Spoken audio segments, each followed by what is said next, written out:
Ensemble, ne cessons jamais d'apprendre. Je suis Gérard Pécou, président de Calimedia, agence digitale de solutions e-learning.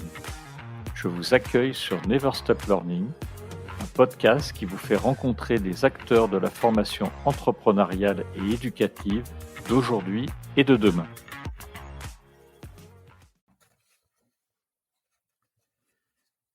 Bonjour et très bonne année 2023 à tous nos auditeurs. J'espère que cette année sera remplie de réussite pour vous toutes et tous. Accomplissez vos projets, concrétisez vos résolutions et surtout, ne cessez jamais d'apprendre. Pour démarrer cette année, nous allons nous intéresser à l'apprentissage entre pairs, que l'on appelle également pédagogie. C'est un sujet que je trouve particulièrement intéressant, tant il ouvre le champ des possibles et bouleverse les codes classiques de la formation professionnelle. Ce fut d'ailleurs un sujet de l'épisode 33 en compagnie de Denis Christol que je vous invite à écouter si ce n'est pas déjà fait.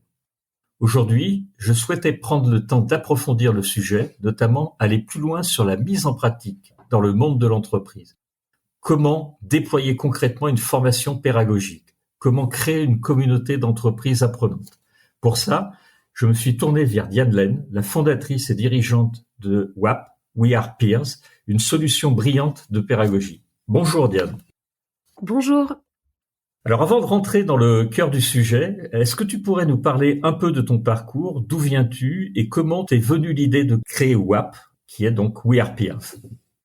Alors moi, j'ai fait l'EM Lyon. Pendant mon éducation, j'ai vraiment pas mal souffert du côté descendant, mais aussi d'une éducation que je trouve assez lente et individuelle. Un petit peu ce côté on attend la fin de l'heure, alors que pour moi apprendre c'est une source de joie, c'est une source de plaisir. Puis un autre élément aussi, c'est que j'arrivais toujours à voir le talent de mes amis. Je disais aux uns aux autres, mais tu as vu au niveau de la prise de parole à l'oral, ou alors certains avaient créé des labels musicaux, ou encore étaient passionnés de philosophie. Je voyais vraiment très très vite leur talent, mais j'aimais beaucoup les mettre en valeur et créer des moments pour qu'ils puissent partager ces talents. Et enfin, j'ai eu la chance en fait de découvrir des tiers-lieux. C'était vraiment le début des tiers-lieux, ces Fab Labs, ces lieux d'apprentissage, un peu de fabrication citoyenne, où l'on peut en fait fabriquer tout ce que l'on veut. Et ça m'a énormément inspirée. Je pense notamment à la Paillasse à Paris, parce que je me suis dit mais c'est incroyable ces espaces de communauté où on peut créer, apprendre et cet écosystème qui est très très riche. Et je me suis rendu compte qu'on apprenait beaucoup plus vite, encore une fois, en communauté, et que c'était pas le lieu qui comptait en tant que tel, le lieu donc l'espace, mais c'était surtout la communauté humaine qui créait en fait cet espace d'inspiration. Donc je me suis très fortement impliquée dans ces lieux justement pour contribuer au partage de connaissances, et je me suis dit mais en fait on pourrait créer cet apprentissage entre pairs partout, sans avoir besoin de lieu, mais avec une méthodologie, avec un cadre, une structure qui permettrait de le reproduire. Et c'est ce que j'ai créé ensuite à l'EM Lyon Business School. En fait, j'ai proposé ça à mon école. C'était le premier cours entre pairs dans l'école. Et puis après, grâce au succès, c'est comme ça que ça a été étendu à toute la promo. Déjà, bravo pour ça, parce que démarrer un projet entrepreneurial comme tu l'as fait à l'EM Lyon, c'est vraiment très concret. Donc, encore une fois, bravo pour ça, Diane. Pour démarrer, est-ce que tu pourrais nous rappeler ce qu'est concrètement la pédagogie pour toi et comment est-ce que ça fonctionne? Alors oui, en fait, on part déjà du principe qu'il y a un puits de savoir en fait dans chacun de nous. Donc c'est ce qu'on appelle les connaissances tacites. En fait, ce sont des savoirs qu'on acquiert par l'expérience. Déjà, dans le modèle du learning, on sait que c'est 70% des apprentissages qui se font par l'expérience vécue. Ces savoirs-là, ils sont ancrés dans l'expérience et ils sont pour partie tacites. Des savoirs qu'on trouve pas dans les livres, pas dans les formations traditionnelles et qui sont très difficiles à transmettre puisque c'est des choses qu'on fait de manière naturelle ou dans l'expérience, et il n'y a pas forcément d'espace sécurisé pour transmettre dans les organisations. Alors, il y a une manière de les transmettre, c'est justement dans l'échange entre pairs. C'est quelque chose qui se fait naturellement. Avant, on parlait de machine à café. Maintenant, c'est quelque chose qui peut se produire naturellement. On va transmettre quelque chose entre pairs parce que c'est sécurisé. On parle le même langage. Donc, ça se fait naturellement. Eh bien, c'est ce qu'on a créé, en fait, avec WAP. En tout cas, on a modélisé ce qu'on appelle la pédagogie, une méthode qui va permettre de partager ces savoirs mutuellement entre pairs, entre personnes qui parlent le même langage, pour favoriser ce partage de connaissances tacites et pour favoriser en fait cet apprentissage de tous. Alors évidemment, c'est pas nouveau. Ça existait déjà en 1800 en fait. Pour l'histoire, il y avait une initiative qui s'appelait la classe mutuelle qui permettait aux étudiants aux élèves d'apprendre mutuellement en 3 ans, d'apprendre à lire et à écrire en 3 ans au lieu de 5 ans dans l'apprentissage classique d'un maître à élève. Parce que les étudiants ont des méthodes d'explication qui sont encore plus performantes, ou du moins plus adaptées aux autres étudiants. Donc là, évidemment, on s'est appuyé sur beaucoup d'autres notions, la pédagogie renversée, la notion de partage de connaissances tacites, les groupes de pairs. Et puis, on a créé ce qu'on appelle la pédagogie, qui permet en fait, en quelques heures, de partager le savoir de 5 à 100 personnes, voire 200, avec un minimum de préparation, un minimum de temps, et de manière capitalisée. C'est-à-dire qu'à la fin, on a vraiment une synthèse de tous ces savoirs, ces talents de chacun, et on va l'accélérer. Alors, d'une manière générale, dans quel contexte on peut déployer la pédagogie ?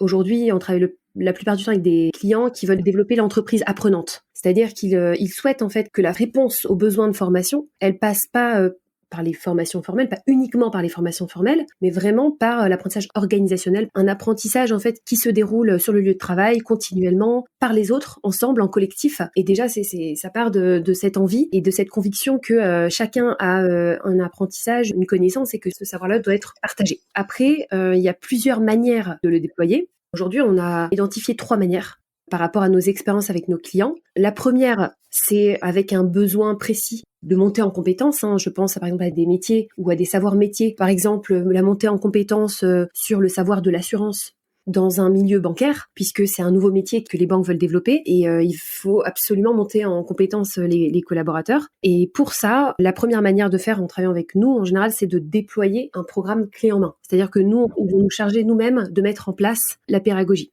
On va faire l'ingénierie, on va mettre en place les différentes sessions, c'est quand même assez structuré, il y a une ingénierie, il y a une mise en place. La deuxième manière, en général, c'est le stade numéro 2, c'est où ils vont vouloir aller plus loin en formant des praticiens internes. Donc des personnes qui vont être capables d'utiliser la pédagogie et de la mettre en place au quotidien dans les communautés. Donc ça peut être par exemple, ils vont identifier des profils ça peut être des managers opérationnels, des animateurs de communautés métiers, ou aussi très souvent des personnes qui ont un rôle d'amélioration continue transverse dans l'entreprise, par exemple des personnes qui ont dans l'agile, dans des Scrum Masters, qui vont en fait être capables de eux-mêmes piloter, animer cet apprentissage entre pairs, cette pédagogie, qui vont avoir cette compétence-là à le mettre en place, à le structurer, à le déployer. Et puis le dernier stade, là ça fait vraiment un lien avec la formation, c'est qu'il y a évidemment des formations qui existent aujourd'hui dans les entreprises et on va pouvoir intégrer la pédagogie dans ces formations pour l'enrichir, pour l'accélérer, pour accélérer la montée en compétences. C'est très souvent en amont pour créer la communauté apprenante, en amont d'une formation, ou à la fin, plutôt pour développer la réflexivité des apprenants par rapport à leurs apprentissages tout au long de la vie. Donc voilà, c'est à ces différents endroits et c'est là que ça va faire sens.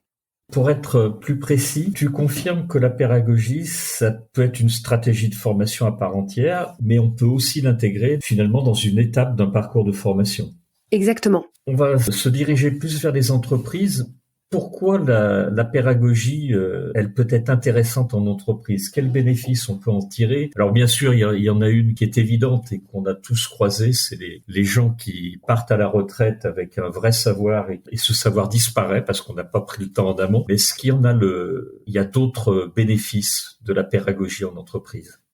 Ah oui, complètement. Je parlais tout à l'heure de l'entreprise apprenante. On est sur aujourd'hui des transformations qui sont très rapides et donc on a besoin que les équipes apprennent tout le temps, très très vite par rapport aux nouveaux besoins. Donc c'est là que l'entreprise apprenante entre en jeu. Donc ça va permettre en fait de développer les compétences des collaborateurs à apprendre tout au long de leur vie des autres. C'est des compétences très spécifiques, comme l'analyse réflexive, parce que l'analyse réflexive permet d'apprendre de son expérience, la capacité à partager son savoir. Donc rien que par la participation à la pédagogie, les collaborateurs, ils développent ces compétences-là.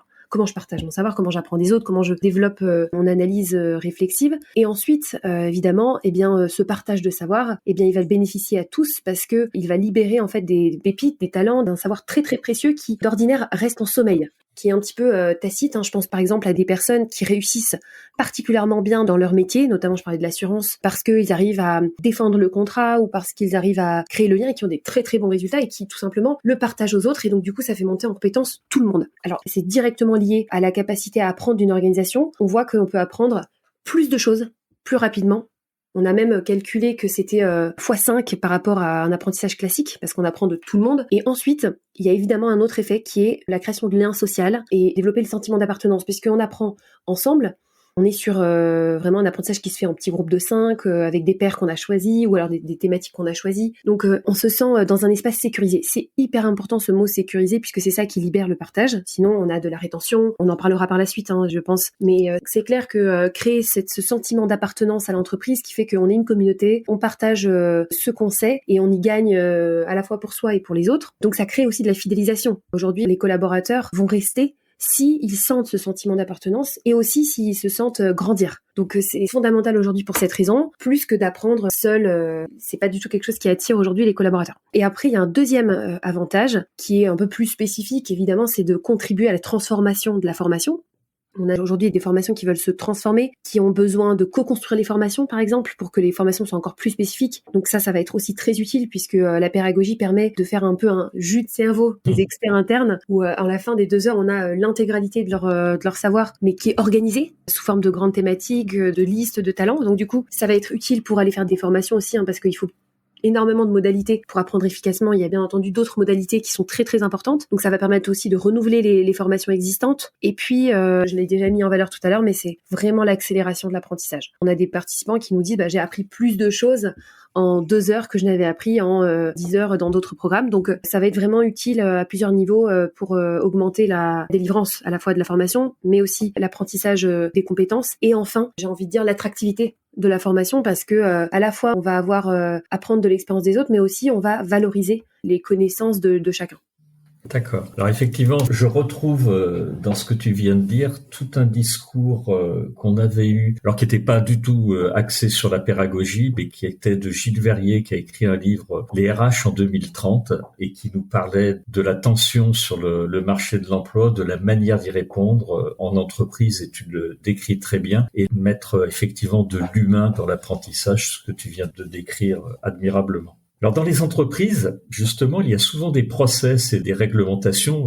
Elles sont souvent plus ou moins réglementées, mais il y en a qui sont très réglementées. Est-ce que la pédagogie, c'est pas parfois perçu comme un red flag pour les responsables de formation? Comment est-ce que tu contournes cette problématique? En gros, est-ce qu'il y a des responsables de formation ou des digital learning managers qui ont du mal en fait à lâcher la bride pour mettre en place cette méthodologie-là?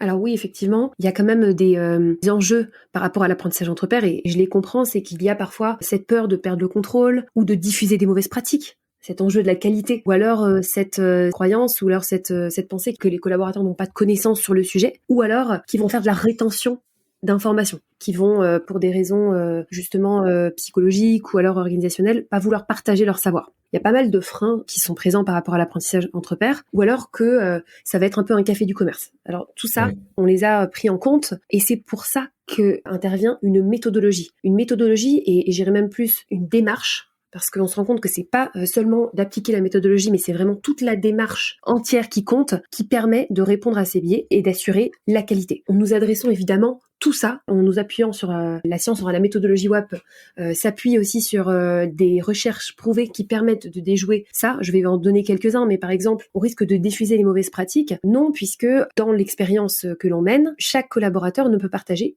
que quelque chose qu'il a vécu, qui a réussi, donc qui a eu un véritable succès sur le terrain, donc qui a été prouvé. Il parle du passé, donc un passé réalisé, on ne parle pas d'un jugement, d'une opinion, mais de quelque chose de passé qui a en plus réussi, qui a eu des résultats. Donc déjà, on déjoue complètement ça. Ensuite, on s'appuie aussi sur ce qu'on appelle le questionnement appréciatif. On a développé un outil qui s'appelle la question d'émergence, qui est très très très spécifique, très cadré, qui va permettre ça. Comment éviter la rétention d'informations? Réponse non, parce que grâce à la méthodologie, justement, il n'y a pas une personne qui transmet à une autre avec une distinction entre un rôle de sachant et d'apprenant, parce que ça bloque énormément les collaborateurs. Donc on a plutôt une réciprocité dans des groupes de pairs qui sont de moins de 5 personnes pour sécuriser, en s'appuyant sur la sécurité psychologique qui est en fait un des facteurs numéro 1 de performance d'un groupe. Donc ça va être évidemment sur ce qu'on appelle la répartition partagée de la parole pour justement permettre qu'il n'y ait pas de biais de groupe. Ensuite, ce qu'on remarque donc par rapport à toutes ces idées reçues-là, c'est qu'on y répond grâce à une démarche qui est quand même très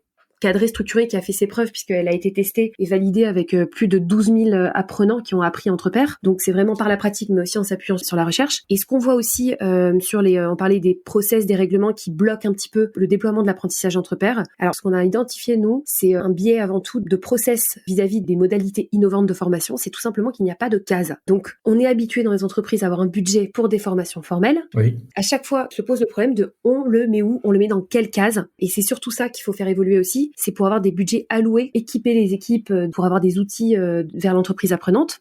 Il y a aussi parfois des budgets qui sont alloués au Learning Lab, parce que le Learning Lab, c'est quelque chose de concret. On va voir un lieu physique avec des chaises, du matériel innovant. Les entreprises ont tendance à mettre du budget là-dessus, mais vraiment, je pense que c'est ça qu'il faut faire évoluer, c'est d'avoir plus de cases allouées à des outils, des méthodes pour la pédagogie, l'apprentissage entre pairs ou l'organisation apprenante plus généralement. Si je suis une entreprise et que je décide de me lancer, par quoi je dois commencer? C'est quoi les premières étapes? Tu l'as évoqué souvent, c'est la création d'une communauté de pairs. C'est indispensable. Comment tu fais pour mettre tout ça en place? La première chose, c'est la cible. C'est comme tout projet de formation. D'accord. Finalement, là, on va du tout réinventer la roue. On va déjà sélectionner la cible envers laquelle on va vouloir animer et mettre en place la pédagogie. C'est une cible prioritaire parce que parfois elle est négligée de la formation ou parce que c'est une cible qui est particulièrement stratégique pour l'entreprise. Ça va varier en fonction des métiers. Nous, on adresse beaucoup avec la pédagogie des métiers qui ont une composante relationnelle très très forte. Je pense notamment aux formateurs, aux managers, aux maîtres d'apprentissage, aux tuteurs, enfin en tout cas des métiers qui apprennent énormément par les autres. Donc justement là où la pédagogie va être particulièrement adaptée. Je dirais que sélectionner une cible, et la cible la plus privilégiée, c'est là où il y a des métiers qui sont quand même très très fortement avec une composante relationnelle. Ensuite, on va sélectionner une cible. Pour sélectionner la bonne cible, le plus important, c'est aussi d'avoir un mix de communautés. Les communautés internes existent déjà. En général, il y a quand même des communautés par exemple, de conseillers bancaires. Mais le plus important pour une cible efficace, c'est d'avoir un mélange, par exemple, entre les régions, d'avoir plusieurs régions mélangées, ou alors avec des niveaux, des seniors, des plus juniors. Donc, il faut qu'il y ait un mélange, évidemment, pour que l'apprentissage se fasse. Donc, le mieux, c'est d'avoir, on dit, 3 critères différenciants de communauté et 3 critères de parité. Il faut que ce soit tous des conseillers, par exemple, des conseillers bancaires, ou alors des managers de proximité. Enfin, en tout cas, je pense que c'est ça qu'on va cibler en premier. Et ensuite, évidemment, c'est les besoins de cette cible. On est un petit peu comme on ferait pour un projet du UX, donc d'expérience utilisateur, on va creuser leurs besoins en termes de montée en compétences, en termes de progression, est-ce que c'est se perfectionner dans la pratique, ou en termes de partage, tout simplement, parce que pour certains, c'est vraiment la création de liens qui est la plus importante. Donc on va définir très très précisément l'objectif, et on a bien même définir des indicateurs de succès. C'est-à-dire qu'on va dire qu'est-ce qui fait que on va poursuivre la démarche. Et ensuite, il va y avoir une ingénierie par rapport à ça. Donc voilà en tout cas les critères les plus importants. D'accord, donc avec à la clé des critères de performance et des indicateurs. Alors justement, pour aller plus loin sur le formateur, tu as commencé à l'évoquer, ou le responsable de formation. C'est quoi leur rôle dans la pédagogie et quelle posture ils doivent adopter? Parce que c'est pas naturel pour eux. Alors même si la formation a beaucoup évolué et qu'elle est de moins en moins descendante, j'imagine que c'est pas encore dans les mœurs cette pédagogie, ou alors au contraire, tu infirmes ce que je vais dire. Oui, complètement. Alors, déjà, il y a 2 rôles différents si on parle des responsables de formation ou des formateurs. En ce qui concerne les responsables de formation, le rôle va être très différent. Au lieu de faire un plan de formation, une analyse des besoins, et puis ensuite d'assigner des formations qui répondent à ces besoins, le rôle du responsable de formation va complètement évoluer. Il va devoir aussi lâcher prise un petit peu là-dessus, et il va plutôt en fait être sur une analyse des besoins éventuellement des équipes, mais surtout cette capacité à libérer le partage du savoir des équipes, en encourageant l'apprentissage entre pairs par la collaboration. Et donc, son rôle va être plutôt d'équiper le partage de connaissances, donc quels outils ou quelles méthodes on va utiliser, de former des personnes, des praticiens ou des facilitateurs d'apprentissage entre pairs. Dans notre démarche, ce qui marche le mieux, justement, c'est quand les pairs eux-mêmes, donc les membres d'une communauté, sont eux-mêmes les facilitateurs. Donc on est complètement entre pairs. Par exemple, je parlais encore des conseillers ou des managers, c'est un membre du groupe qui va devenir facilitateur, qui va prendre ce rôle parce que ça va être tout de suite plus puissant. Mais donc du coup, le rôle des responsables de formation, il va être justement de créer ou d'animer ou de redynamiser ces communautés et de professionnaliser les animateurs de communautés apprenantes ou de les équiper des bons outils, des bonnes méthodes. Il va quand même devoir un petit peu plus lâcher prise, même si grâce aux outils WAP, eh bien, il peut piloter ça. En parlant à des responsables de formation, il y avait cet enjeu, notamment ils disaient, c'est ce qu'on a fait, mais du coup, on a perdu la main sur les démarches. On ne sait plus du tout ce qu'ils partagent, quel contenu, puisque c'est devenu complètement informel. Mais là, justement, il va quand même avoir, grâce aux outils numériques et grâce aux outils dont on dispose, avoir un reporting sur quelles thématiques sont partagées, combien de groupes de pairs, combien de sessions. Il va y avoir vraiment cette capacité à piloter le partage de connaissances. Et par rapport aux formateurs, effectivement, c'est une posture complètement différente. Avant, je parlais beaucoup de facilitateur d'apprentissage entre pairs, donc un rôle justement de posture basse au service du groupe qui va guider la co-construction du savoir. Et maintenant, on parle même plus de concepteur et d'animateur parce que tout se joue avant. C'est un petit peu comme l'improvisation, on dit souvent, l'improvisation, en fait, ça ne s'improvise pas. C'est comme l'apprentissage entre pairs, ça peut être informel, mais ça ne s'improvise pas, tout se fait en amont avec une structure. On parle aussi, on le sait, la créativité se libère dans la structure. Eh bien, nous, on a des formateurs qui sont des concepteurs, c'est-à-dire qui préparent la structure en amont, de partage, avec quelles questions vont être posées. Il y a 5 étapes normalement. La question d'émergence, avec les 5 grandes étapes, on va concevoir un scénario, mais ensuite ce scénario, on le donne au groupe et ils sont complètement autonomes. On peut avoir 10, 20, 25 groupes qui sont en parallèle et le formateur n'aura pas du tout à faire quoi que ce soit, à part passer dans les groupes et éventuellement être un petit peu à l'écoute, écouter tout simplement quels sont les enjeux, qu'est-ce qui revient. Et c'est une posture qui est tellement agréable parce que finalement, on ne porte pas tout sur ses épaules. On n'est pas dans un schéma de contrôle, mais on est vraiment dans un schéma d'écoute, même on se nourrit de cette expérience, on se rend compte en fait, on réalise le savoir et c'est vraiment une posture qui est hyper agréable, beaucoup plus agréable pour avoir joué les 2 rôles qu'un rôle où on doit tout porter, chaque minute on doit être présent, là ça roule et ça me fait penser à cette... Encore une fois, c'est pas nouveau dans la méthode justement dont je parlais de classe mutuelle. On a un des formateurs qui disait que l'affaire du maître n'est point d'enseigner mais de bien voir si les élèves de sa classe s'instruisent mutuellement. Oui. C'était déjà quelque chose qui se disait en 1800, donc c'est pas nouveau. Effectivement. En fait, j'avais une question à te poser, mais tu viens déjà d'y répondre. C'était comment est-ce qu'on assure que la formation ne parte pas dans tous les sens, mais tu viens d'en parler très très bien. Effectivement, il faut que ça respecte des enjeux prédéfinis, et pour ça, tout ce que tu as créé autour de We Are Peers aide vraiment. C'est ça, et si je peux donner 2 exemples, je vais donner 2 exemples. C'est par exemple, le premier, c'est ce qu'on appelle la question d'émergence. C'est une notion qu'on a créée qui permet de justement faire émerger tout ce savoir tacite de chaque personne. Et cette question, elle a plein de critères, elle doit être appréciative, elle doit parler d'une expérience vécue, elle doit identifier un résultat, par exemple une expérience de relation client qui a abouti à un contrat. Voilà, on parle d'un résultat, donc on va montrer ce résultat, ou alors qui a été particulièrement positive. Donc on va permettre d'avoir des outils pour formuler cette question d'émergence. Le plus important, c'est la création aussi d'un cadre de sécurité. Parce que c'est ça qui fait que les personnes vont pouvoir facilement partager et on a créé des scripts d'introduction qui permettent en fait à des facilitateurs de prendre la main et on a vraiment remarqué que ce script, il doit être vraiment suivi. Bon, il y a des adaptations. Oui, bien sûr. C'est vraiment la différence. Donc on va avoir ces outils-là et après il y a aussi des scénarios comme on aurait un scénario de cinéma finalement. Et nous, c'est un scénario va être un scénario de pédagogie. D'accord. Alors, j'avais une question également sur les apprenants. Comment tu vas t'assurer finalement que tous les apprenants participent? Parce que dans tous les groupes sociaux, il y a des leaders naturels qui représentent peut-être 10 à 20% et qui, eux, vont générer des questions, du contenu. Et puis, il y a beaucoup de suiveurs qui n'ont pas forcément envie de participer ou qui n'osent pas participer. Est-ce que, avec We Are Peers, vous avez une solution pour ça, pour que finalement, tout le monde participe et que même au sein de la pédagogie, on ne recrée pas le problème de la formation descendante finalement. Complètement. Et c'est un vrai sujet puisqu'on a une étude qui prouve qu'il y a 3% de producteurs. Tu vois, j'étais à 10. C'est toi, tu dis 3. Donc, Oui, parce qu'il y a contributeurs et producteurs. Mais oui, les d'accord. producteurs ont produit du savoir, c'est tellement peu. Enfin, ça, c'est dans les communautés en ligne. C'est ça. On a un tout petit nombre qui produit et les autres qui suivent. Et il y a plein d'autres biais aussi. Il y a le biais, ce biais-là. Mais il y a aussi le biais de négativité.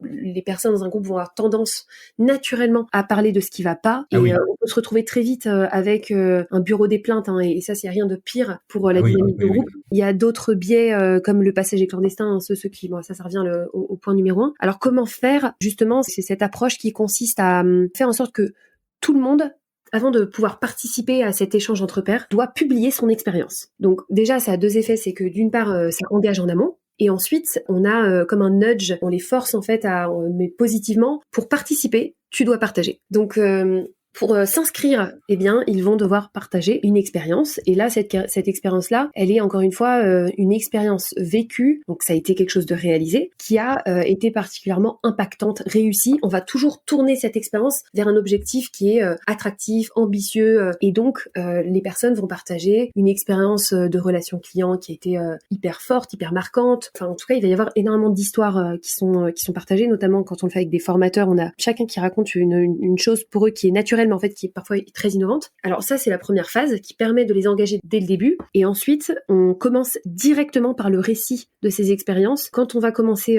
par le partage, déjà on les répartit en groupes de 5. Et ensuite, on s'assure que chacun ait un espace de 5 à 10 minutes pour partager cette expérience. Donc il va y avoir vraiment un cadre où les rôles aussi sont répartis. On répartit les rôles pour qu'il y en ait un qui, dans le groupe, s'assure que du coup, eh bien, chacun a eu son temps de parole. Évidemment, on peut passer son tour si vraiment on se sent pas à l'aise. Mais cette structure de partage, elle fait toute la différence parce que d'une part, on ne parle pas de quelque chose de générique, mais on parle vraiment d'une anecdote. Il faut savoir que quand on raconte quelque chose, même les plus timides, ont de la facilité à raconter quelque chose qu'ils ont vécu, une anecdote, et en plus qui a été une anecdote très très positive.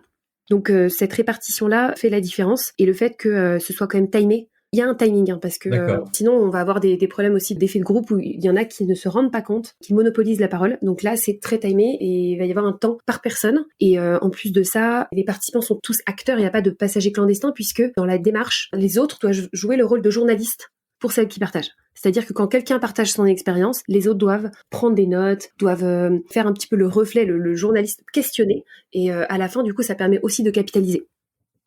D'accord. J'ai failli te poser la question sur ce que devaient publier les gens. Du coup, tu viens d'y répondre. Donc, ta méthodologie oblige, entre guillemets, les gens à publier. Pour participer, ils doivent partager. Du coup, ça te donne du contenu qui est généré par les utilisateurs. Et est-ce que ces contenus, ils sont réutilisables après? Est-ce que l'entreprise, finalement, peut se servir de tout ça comme d'une mémoire de l'entreprise pour d'autres collaborateurs qui arriveraient après cette formation? Complètement. C'est vrai qu'il y a des méthodes de co-design aujourd'hui qui existent. La difficulté, c'est qu'il n'y a pas à la fin, même des 1 heure, 2 heures, un contenu pédagogique, un contenu d'apprentissage qui est vraiment le reflet du savoir du groupe. Alors que là, dans cette méthodologie, dans cette approche, dans la méthodologie et l'approche WAP, c'est ce qu'il va y avoir à la fin.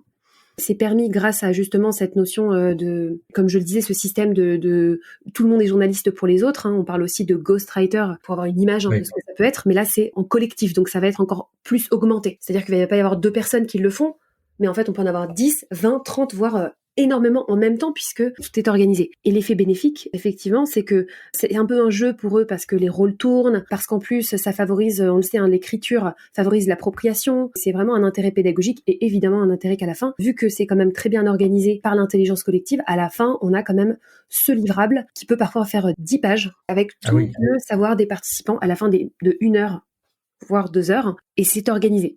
Vu que les groupes sont organisés par thématique de connaissances, eh bien c'est quand même une synthèse qui est organisée. Aujourd'hui, à l'ère de l'intelligence artificielle aussi, on peut générer des synthèses hyper facilement. Là, on le voit avec le nouveau chat d'IA. Chat GPT, oui. Le chat GPT, on peut générer une synthèse en quelques minutes, mais c'est une synthèse qui est générique. Il n'y a pas d'expérience humaine. Oui, là, on va avoir, si on a 20 participants, on a 20 exemples avec ancré dans le contexte de l'entreprise, avec le produit de l'entreprise qui n'est d'ailleurs même pas sur Internet, qui montre comment faire concrètement. C'est ça qui manque aujourd'hui. Donc ça fait ressortir tous ces exemples-là. Et puis évidemment, pour les nouveaux, c'est hyper riche parce qu'en plus, c'est envoyé immédiatement aux participants.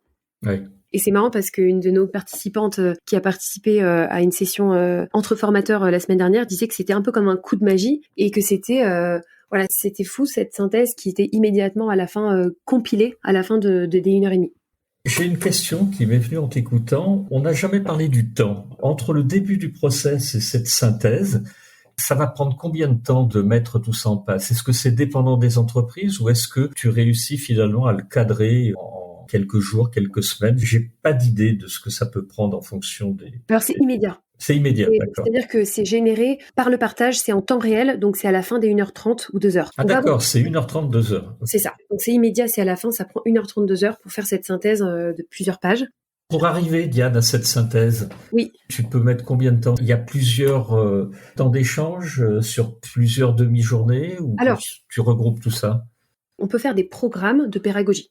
D'accord. Programme. Dans un programme. Voilà, ça peut être un programme. C'est vrai que pour monter en compétence de manière plus approfondie, eh bien, chaque session de pédagogie va avoir un objectif et une thématique.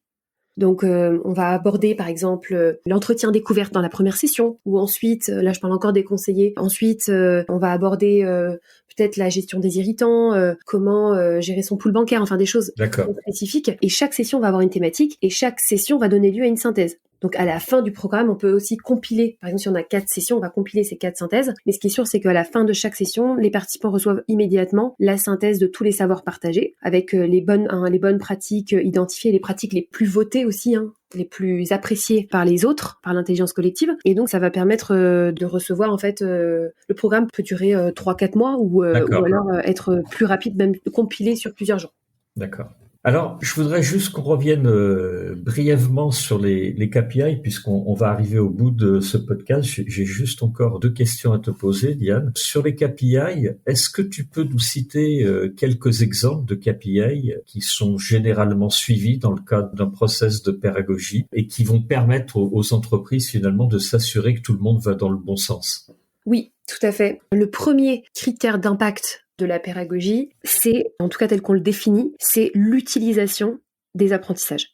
C'est-à-dire que j'ai été dans cette session et j'ai utilisé des informations dans mon quotidien qui m'ont permis d'aller plus vite, de gagner du temps, de faire mieux. En tout cas, j'ai pu expérimenter. Donc ça, c'est quelque chose qu'on mesure très facilement puisqu'on fait des sessions régulières. Et donc, tout simplement, on va pouvoir faire une session autour, depuis la dernière session, quelles expériences vous avez utilisées qui ont eu un vrai impact positif sur votre quotidien. Et du coup, on va pouvoir récolter tous ces témoignages et calculer combien on réutilisait. On est à plus de 80% en général, ce qui est beaucoup plus que la formation classique, qui est plutôt, je crois, de l'ordre de plus de 40%. Je suis pas complètement sûre de ce chiffre dans la formation traditionnelle. Et puis, évidemment, on a un autre indicateur, mais qui est un peu moins précis, mais qui est quand même très important, c'est l'envie de continuer. Souhaitez-vous reconduire cette expérience entre pairs? Et là, on est à plus de 95% des participants qui ont envie, qui reviennent. Et on mesure aussi à chaud l'utilité perçue. L'utilité perçue pour vous, parce que on pense que cette expérience doit être avant tout utile, qu'ils ont l'impression de gagner du temps par cette expérience. Donc voilà. Merci pour ces précisions. Alors, la dernière question, elle va porter sur le futur de la formation. Souvent, on a tendance à me répondre que c'est la pédagogie et l'humain qui seront prioritaires dans les années à venir. Mais d'un autre côté, et tu le citais avec ChatGPT, il n'y a pas que ça, il y a vraiment une émergence actuellement de solutions, de technologies vraiment innovantes qui vont pouvoir ou qui ajoutent déjà une vraie plus-value autour de la formation. Qu'est-ce que tu en penses, toi? Et ça va changer quoi pour la pédagogie? Pour moi, évidemment, le futur de la formation, c'est apprendre de l'expérience de tous et toutes. Et les nouvelles technologies, pour moi, vont faire que accélérer ça, rendre accessible. Comme d'habitude, pour moi, les nouvelles technologies ont toujours été au service de cet objectif d'accélération, de dispositifs et de la pédagogie. Donc, mon idéal, ce serait de pouvoir apprendre de l'expérience de tous et toutes de manière même beaucoup plus ouverte. Aujourd'hui, on travaille beaucoup avec les entreprises. Il y a déjà des communautés qui sont inter-entreprises que nos clients ont créées, donc qui sont pour moi vraiment le futur. Et d'avoir cette possibilité d'avoir des communautés ouvertes, fermées, de pouvoir rejoindre des sessions d'apprentissage entre pairs quand on le veut, voire même avoir la possibilité de rejoindre un bout de l'expérience de l'autre dans des vies ma vie pendant 1 heure ou 2 heures, dans d'autres entreprises en inter, de manière vraiment avoir un monde qui est sans barrière et où on puisse apprendre de tous et toutes, voire même dans le quotidien de personnes qu'on n'aurait pas l'habitude de croiser. Je pense même peut-être aller vivre une demi-journée chez un artisan pour voir un petit peu son quotidien. Donc voilà, là je vous parle vraiment d'un rêve, d'une vision que j'aimerais qu'on porte et je pense qu'il sera possible justement grâce aux nouvelles technologies qui favoriseront et rendront accessible ça.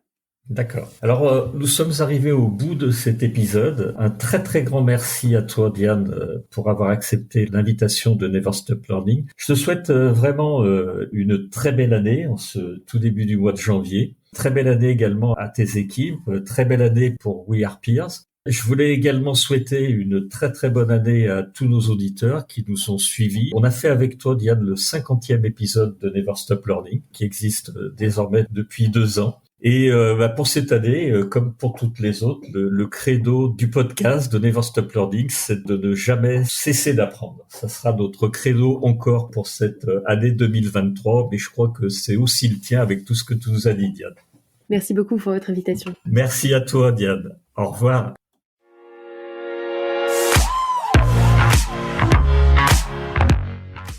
Vous êtes arrivé à la fin de cet épisode. Je vous remercie pour votre écoute attentive. Si l'épisode vous a plu, partagez-le auprès de votre entourage et donnez-lui une bonne note suivie d'un commentaire sympathique pour nous aider à grimper dans les classements. Je suis Gérard Pécou, président de Calimedia. Si vous cherchez une solution e-learning, rendez-vous sur calimedia.fr.